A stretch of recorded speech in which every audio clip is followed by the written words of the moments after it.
What's up, everybody? Easy here from the DFS Whispers, and today we're going to talk some NBA DFS. Now, for this slate, I'm just going to detail a quick little video, of some players that are currently catching my eye right now. And then by tomorrow, we'll bring back the full NBA slate breakdowns where we go by game. But if you still want to see more content from me or just get to interact with us, you can join the channel memberships and get Discord access where you can come chat it up with the community and we can have some fun. So let's get the homework out the way. Like, comment, subscribe, and share. Hit that bell icon so you can get all our content as soon as it drops. And so far, these four players are kind of catching my eye right now as I'm doing my first look on the slate. I do see there's still a lot of injury news per usual on NBA DFS. If you're new to it, man, it's basically a full-time job. Like, if you already have a day job, this is your second job playing NBA DFS. You have to stay on top of everything throughout the day, all the way up till lock, and sometimes even after that. We have a lot of injury news to wait for on the Brooklyn side, but we'll talk about that in a second. Now, first player up top, I got TJ McConnell playing for the Indiana Pacers going up against the Cleveland Cavaliers. Ideally, this is not a matchup I like to target. Cleveland are really good defensively, and it's going to be a slower paced matchup than Indiana is used to being in, but we don't have Tyrese Halliburton today, most likely, as he's being listed as doubtful. And TJ McConnell stepping up, he's always been a very solid point per minute producer, always been a solid fantasy producer when he gets the minutes. So at 4,700, he's looking to be one of the best value plays on the slate.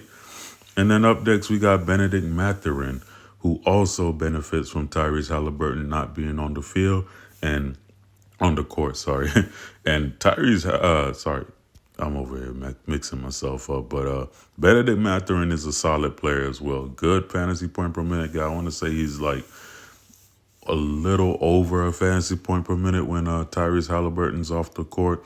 The guy can score the ball. If his shot is falling, his ceiling is literally as high as a 50. So really like him here. Good rebounder. And a spot that I usually like to target the Cavaliers with is that small forward shooting guard position, because that's where Donovan Mitchell tends to guard, and I'm not scared of Donovan Mitchell defense. And then up next, my favorite pay up on the slate is Giannis Antetokounmpo. Love this matchup against the Sacramento Kings for him. It's going to be a high tempo game, back and forth matchup. So really like Giannis here. I think he can get to the paint easy. Sabonis is not a rim protector, so Giannis should get everything he wants at the rim. And another thing that's really been impressive to me this season about Giannis Antetokounmpo is his his playmaking ability. Like, he's really upped his playmaking. The rebounds are always going to be there, but now the assists are there more. So that only elevates his already high fantasy point ceiling. And then the final play I was kind of looking at, and this one, it may be a head scratcher to some, but I do really like DeAndre Ayton in this matchup against the Brooklyn Nets. And Nicholas Claxton is currently questionable. If Nicholas Claxton misses this matchup, they have no one that can guard Ayton. Now, Brooklyn may get back Ben Simmons. He played a couple games.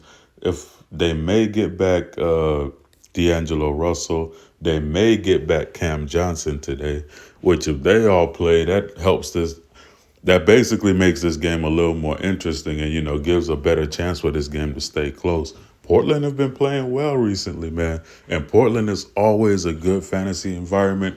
Same for Brooklyn, because they play a bunch of bums and they're not trying to win. So at 10 o'clock, late slate, late night hammer, this could be a sneaky game to backload some players. But you also, when there's a lot of injury news, you want to get some late players in your lineup to allow you some flexibility in order to make some late swaps, make some late changes, because there's always good edge to be had if you just backload your lineups and react to the news as it happens and as the slate plays out.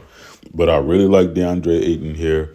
Bigs versus Brooklyn has been a thing for as long as I've been doing content, and I just think this is another spot here where if the game stays close Ayton stays out of foul trouble, he can put up a big score later on in the night going up against this Brooklyn team. But with that being said, these are the 4 players that are currently catching my eye right now for the NBA DFS. Interact with me in the comment section. You have any questions, comments, anything, just let me know down below. Got it. I'll answer every single one of them as soon as I can. And I might even drop a player pool in the comment section later on, probably around like 6 o'clock ish, when things are a lot more clear and I can kind of make some if-then statements in there as well. Appreciate the love and support per usual. Like, comment, subscribe, and share, and hit that bell icon, and I'll see y'all on the next one.